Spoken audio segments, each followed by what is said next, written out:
Hi, my name is Tina Al-Kharsan, and I'm a policy officer with the Syria Justice and Accountability Center. Since the fall of Bashar al-Assad in December 2024, Israeli forces have launched incursions into the buffer zone around the occupied Golan Heights.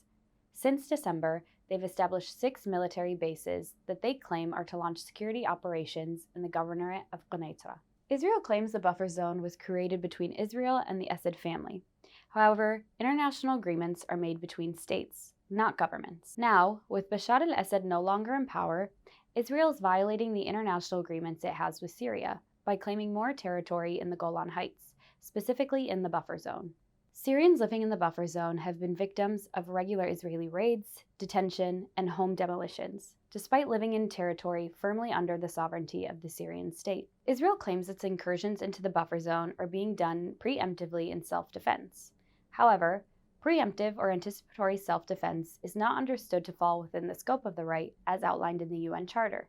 Even if one accepts the controversial view that preemptive or anticipatory self-defense is lawful, Israel put forth no credible evidence that they were responding to an imminent attack.